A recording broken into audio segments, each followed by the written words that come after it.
You ever wonder how to tell if someone's actually good for you or if you're just hoping they'll change and hoping and waiting? Or maybe you're between relationships, you've been burned, and you've determined you don't want to be burned by the same destructive behavior twice. You want to set up some safeguards so you have some sense of direction. Hi, I'm Chip, a marriage and family therapist, here to help you flourish in relationships and in life.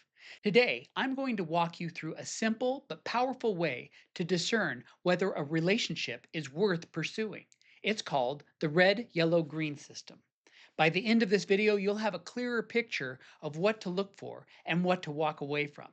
Dating isn't just about chemistry or butterflies. Those things are great, but it's also about discernment. When you date, you're growing closer together while you're also evaluating. And that can be a tricky thing to do. You're learning someone's character, compatibility, and whether they have what it takes for a lifelong partnership. The red, yellow, green framework helps you notice patterns, especially over time and under stress, because that's when someone's true character shows. This would have been helpful for Rachel. Name and circumstances change for confidentiality. She was kind and thoughtful and deeply loyal. I loved the way she cared for others around her. But when it came to relationships, she had a pattern of diving in head first. He told me, at first, everything felt magical constant texting, romantic dates, and talks about the future. But then I started noticing small things that didn't feel right here in my stomach. One time, I spent the evening out with friends and I could tell he was upset.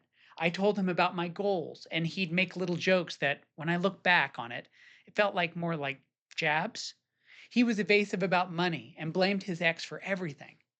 Her friends voiced concern, but she brushed them off. Everyone has flaws, she told me. He just needs time. 6 months later, the relationship ended painfully. A lot of emotional manipulation came to light, and she said that I saw the signs. I just didn't want to believe them. That's when I introduced to Rachel the red, yellow, green exercise, a simple way to slow down and notice what's really happening. Because when you have a framework, you're not just reacting to chemistry or charm, you're observing patterns. And that's where real discernment begins. Red means stop, not slow down, not maybe later, stop.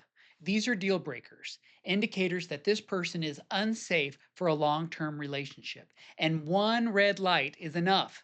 You can't love someone out of their redness. You can't fix it, and you probably shouldn't try. Red lights can look, at least at first, like the person is being charming or funny or even spiritual, but time and stress will eventually expose them. Here are some examples of red lights: addictive behaviors such as drugs, alcohol, or sexual behavior you're uncomfortable with, abusiveness, whether physical, verbal, or emotional, dishonesty or betrayal, manipulative or controlling behavior, disrespect for boundaries or authority.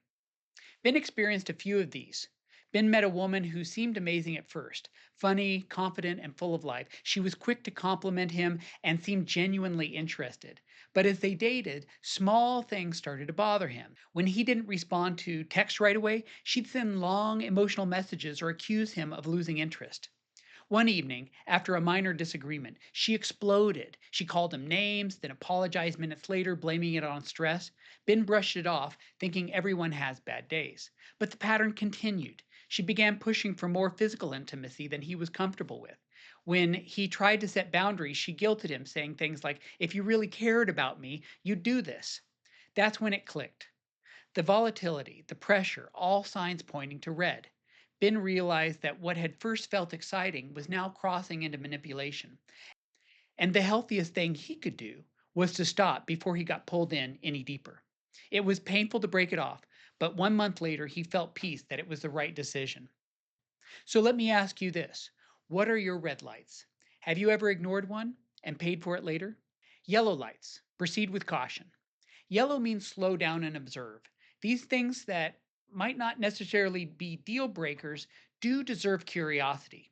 Ask yourself, if this never changes, can I live with it?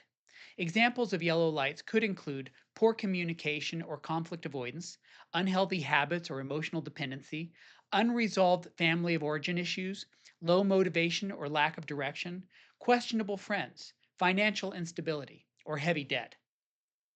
Emily had been dating Jake for a few months, and at first everything seemed great. He was kind, funny, and attentive. But as the relationship deepened, she started to notice some yellow lights. Whenever a conflict came up, Jake shut down. He'd say, I just need space, and disappear for days. When Emily gently brought up her concerns, he'd deflect, blaming stress from his family or saying she was overthinking it.